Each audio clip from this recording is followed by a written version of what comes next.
हमारे छोटे से शहर के बाहरी इलाके में रेवेंसवुड मैनर खामोश और डरावना खड़ा था। इसकी जर्जर दीवारें और टूटी खिड़कियां जैसे सदियों पुराने रहस्य फुसफुसा रही थीं। स्थानीय कहानियों में इसकी ढहती दीवारों के भीतर अजीब आवाजें और भयानक रोशनी देखे जाने की बात कही जाती थी। अंधेरा होने के बाद किसी ने भी रेवेंसवुड में घुसने की हिम्मत नहीं की। बच्चे घर के बारे में भूतों की कहानियां फुसफुसाते थे, हर कहानी पिछली से ज्यादा डरावनी। घर अपनी खाली बेजान खिड़कियों से राहगीरों को देखता हुआ प्रतीत होता था। जैसे जैसे रात होती गई, रेवेंसवुड का सिलहूट और भी भयावह होता गया। परछाइयां गहरी होती गईं और हवा दीवारों की दरारों से सीटी बजाती हुई बहती रही। फिर भी अपनी डरावनी प्रतिष्ठा के बावजूद रेवेंसवुड मैनर में एक अजीब सी खिंचाव थी, और यही आकर्षण जल्द ही एक युवक को उस आतंक की रात में खींच लेगा जिसे वह कभी नहीं भूलेगा। रवि अपनी बहादुरी के लिए हमेशा से जाने जाते थे। 18 साल की उम्र में वह कोई भी हिम्मत स्वीकार करने वाले पहले व्यक्ति थे, चाहे वह कितनी भी मूर्खतापूर्ण या खतरनाक क्यों न हो। उसके दोस्त उसके लापरवाह साहस की प्रशंसा और चिंता दोनों करते थे। इसलिए जब देर रात एक सभा के दौरान रेवेंसवुड मैनर का विषय सामने आया तो सभी की निगाहें रवि पर टिक गई। एमिट, मैं शर्त लगाता हूं कि तुम वहां एक रात भी नहीं टिक पाओगे, उसके दोस्त अमित ने चुनौती दी, हवेली के दूर के सिलहूट की ओर इशारा करते हुए। रवि की आंखें उत्साह से चमक उठी। वह लंबे समय से प्रेतवाधित घर की कहानियों के पीछे की सच्चाई के बारे में सोच रहा था। ये खुद को हमेशा के लिए साबित करने का उनका मौका था। बिना किसी हिचकिचाहट के रवि ने घोषणा की, रवि मैं करूंगा। रेवेंसवुड मैनर में एक रात, सूर्यास्त से सूर्योदय तक। उसके दोस्त हांफने लगे, उनके चेहरों पर विस्मय और चिंता का मिश्रण था।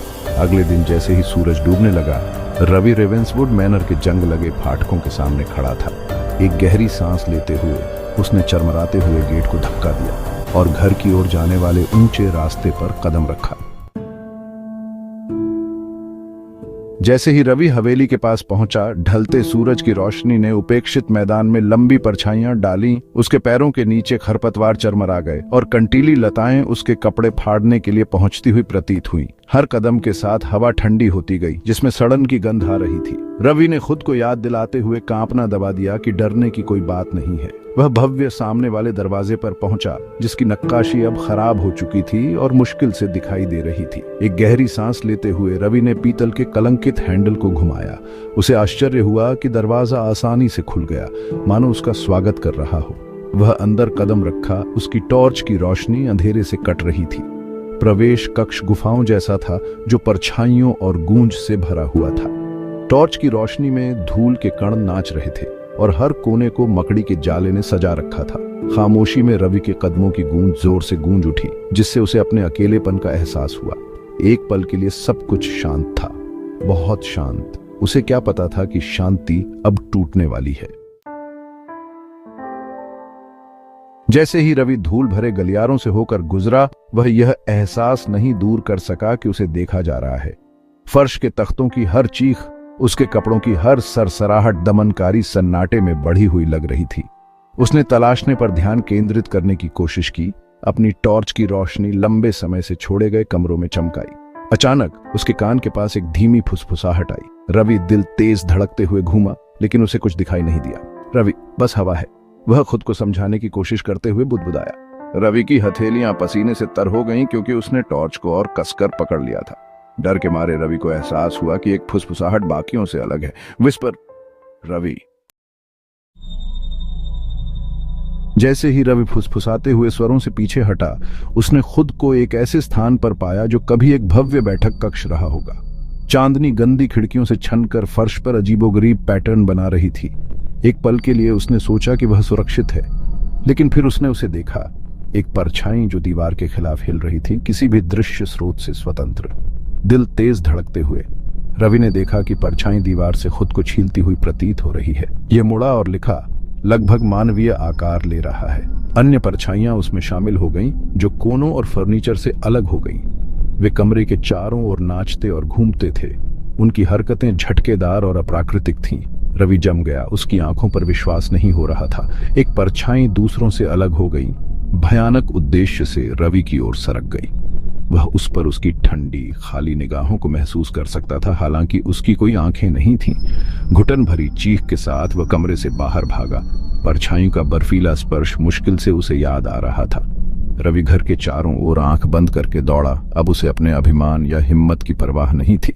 जैसे ही रवि रेवेंसवुड मैनर के घुमावदार गलियारों से भागा, प्रेतवाधित तेज हो गया। तापमान गिर गया, उसकी सांसें दिखाई देने लगी। बर्फीली उंगलियां उसकी त्वचा को छू रही थी। फुसफुसाहट वापस आ गई थी, पहले से कहीं ज्यादा तेज। वस्तुएं अपने आप हिलने लगी। किताबें अलमारियों से उड़ गईं, दरवाजे बंद हो गए, फिर खुल गए। झूमर हिंसक रूप से झूलने लगा। रवि का दिल जोर से धड़क रहा था। दीवारें दुर्भावनापूर्ण ऊर्जा के साथ धड़क रही थीं। रवि ने भूतिया आकृतियों की झलक पकड़ी। वे चमक में प्रकट हुए और गायब हो गए। इस एहसास ने कि वह फंस गया है, रवि को पूरी तरह से दहशत में भेज दिया। उसकी सांसें छोटी रुक रुक कर आने लगीं, क्योंकि उसने स्पष्ट रूप से सोचने की कोशिश की, लेकिन भयावहता के इस घर में तर्क संगत विचार असंभव था। हर परछाई में एक संभावित खतरा था, हर आवाज एक नया आतंक। रवि के पैर कांपने लगे, उसके नीचे से निकलने की धमकी दे रहे थे। वह ठोकर खाकर एक ऐसे अध्ययन में पहुंच गया जो एक पल के लिए राहत की उम्मीद कर रहा था, लेकिन जैसे ही उसने प्रवेश किया, कमरा अलौकिक गतिविधि के साथ जीवंत हो उठा। किताबें अलमारियों से उड़ गईं, उसके चारों ओर एक पेपर बवंडर में घूम रही थी। एक प्राचीन डेस्क फर्श से उठी, खतरनाक रूप से मंडरा रही थी। तापमान इतना नीचे गिर गया कि खिड़कियों पर पाला जमने लगा। इस अराजकता के बीच रवि की नजर एक धूमिल दर्पण में अपने प्रतिबिंब पर पड़ी। उसने जो देखा, उसे उसका खून ठंडा हो गया। उसके पीछे एक काली छायादार आकृति खड़ी थी, जिसकी विशेषताएं अस्पष्ट थीं, लेकिन निश्चित रूप से दुर्भावनापूर्ण थीं। शुद्ध भय की चीख के साथ रवि अपने पक्षाघात से मुक्त हो गया। अपनी अंधी दहशत में रवि ने खुद को भव्य सीढ़ी के नीचे पाया।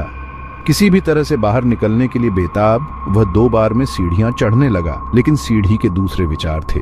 यह खिंचाव और ताना बाना करने लगा। उसके द्वारा उठाया गया प्रत्येक कदम उसके आगे 10 और जोड़ता हुआ प्रतीत हो रहा था। लकड़ी का काम एक जीवित चीज की तरह लिख रहा था, उसे फंसाने की कोशिश कर रहा था। रेलिंग के बीच से भूतिया हाथ निकले, उसके टखनों को पकड़ लिया। रवि ने लात मारी और संघर्ष किया। उसके फेफड़े जल रहे थे, क्योंकि वह ऊपर की ओर अपना रास्ता लड़ रहा था। फुसफुसाहट एक गर्जना बन गई थी, यहाँ तक कि उसके अपने उन्मत्त दिल की धड़कन की आवाज भी डूब गई थी। सीढ़ियों के शीर्ष पर एक दरवाजा दिखाई दिया, एक दरवाजा जो रवि को यकीन था कि पहले वहां नहीं था। कोई और चारा न देखते हुए रवि ने खुद को दरवाजे पर फेंक दिया। प्रार्थना की कि यह सुरक्षा की ओर ले जाए। उसे झटका लगा, यह खाली हवा में खुल गया। वह अचानक जमीन से काफी ऊपर एक बालकनी पर था। रात की हवा उसके चारों ओर चाबुक की तरह चल रही थी, जिसमें अनदेखी आत्माओं की हंसी गूंज रही थी। उस आतंक के क्षण में रवि के अंदर कुछ टूट गया। उसके भीतर अवज्ञा का एक उछाल आया, जो भय के खिलाफ पीछे हट गया। वह छायादार द्रव्यमान का सामना करने के लिए मुड़ा। उसकी मुट्ठियां उसकी तरफ झुकी हुई थीं। बस, वह चिल्लाया। उसकी आवाज फटी हुई लेकिन दृढ़ थी। मैं अब तुम्हारा खिलौना नहीं रहूंगा। उसके विस्मय के लिए छाया प्राणी हिचकिचाया। ऐसा लग रहा था कि उसके अचानक साहस के प्रदर्शन से वह चकित है। रवि ने अपने लाभ को दबाया, एक कदम आगे बढ़ाते हुए। ये अब तुम्हारा घर नहीं है, उसने घोषणा की। हर शब्द मजबूत होता जा रहा है। तुम्हारा मुझ पर कोई अधिकार नहीं है। मैं तुम्हें अस्वीकार करता हूं, मैं तुम्हें अस्वीकार करता हूं। जैसे ही रवि बोला, एक अजीब सी घटना घटी। परछाई सिकुड़ने लगी, उसके शब्दों से पीछे हट गई, जैसे कि वे शारीरिक प्रहार हों। एक अंतिम कान फाड़ देने वाली चीख के साथ परछाई अंधेरे के 1000 टुकड़ों में फट गई। दमनकारी माहौल हट गया और रेवेंसवुड मैनर में प्रवेश करने के बाद पहली बार रवि ने महसूस किया कि वह स्वतंत्र रूप से सांस ले सकता है। जैसे ही भोर की पहली किरण क्षितिज पर फैली, रवि ने खुद को एक बार फिर रेवेंसवुड मैनर के जंग लगे फाटकों के सामने खड़ा पाया। वह थका हुआ था, उसके कपड़े फटे और गंदे थे, लेकिन जीवित था। उसके पीछे का घर खामोश खड़ा था, उसकी खिड़कियां अंधेरी और खाली थी, लेकिन रवि सच्चाई जानता था। भीतर की बुराई को केवल दबा दिया गया था, नष्ट नहीं किया गया था। उसके दोस्त उसे वहां मिले, उनके चेहरे पर चिंता की रेखाएं थीं। वे उस पर बुरा से बुरा होने के डर से उसका हालचाल जानने आए थे। रवि का रूप देखकर वे चौंक गए।